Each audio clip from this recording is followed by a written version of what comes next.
Subject நிறைய விஷயங்களை தெரிஞ்சுக்கிறதுக்கு இங்க பாருங்க நமக்கு ஈஸி கெமிக்கல் ஸ்ட்ரக்சர் பத்தி கொடுத்துருக்காங்க, கே அல்ஜிப்ரா பத்தி கொடுத்துருக்காங்க, கால்சியம் அப்படின்ற ஒரு அட்வான்ஸ்ட் சாஃப்ட்வேர் இங்க கொடுத்துருக்காங்க.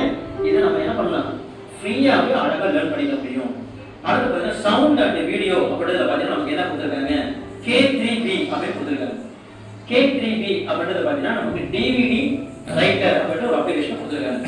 அடுத்து பார்த்தீங்கன்னா VLC மீடியா பிளேயர் வந்து பார்த்தீங்கன்னா ஆடியோவையும் வீடியோவையும் ப்ளே பண்ணுறதுக்கான ஒரு அப்ளிகேஷன் நம்ம கொடுத்துருக்காங்க.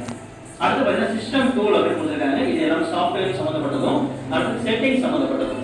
இதில் தேவையான செட்டிங்ஸை நீங்கள் மாற்றணும் அப்படின்னா நீங்கள் அழகாக மாற்றிக்கலாம். இல்லைன்னா டிஃபால்ட்டாக என்னென்ன செட்டிங்ஸ் இருக்கோ அதை வச்சு நீங்கள் அழகாக பயன்படுத்த முடியும். அடுத்து பார்த்தீங்கன்னா யூட்டிலிட்டிஸ் அப்படின்னு கொடுத்துருக்காங்க. யூட்டிலிட்டிஸ்லேயும் பார்த்தீங்கன்னா உங்களுக்கு என்னென்ன செட்டிங்ஸ் கொடுத்துருக்காங்க, தேவையான செட்டிங்ஸ் தேவைப்பட்டவங்க நீங்கள் மாற்றுங்க, மற்றபடி டிஃபால்ட்டாக இருக்கிறத நீங்கள் விட்டுறணும். ஸோ இதுதாங்க அப்ளிகேஷன்ஸில் முக்கியமானதை நம்ம கொடுத்துருக்க சாஃப்ட்வேர்ஸ் நமக்கு. அடுத்து பார்த்தீங்கன்னா பிளேசஸ் அப்படின்னு கொடுத்துருக்காங்க.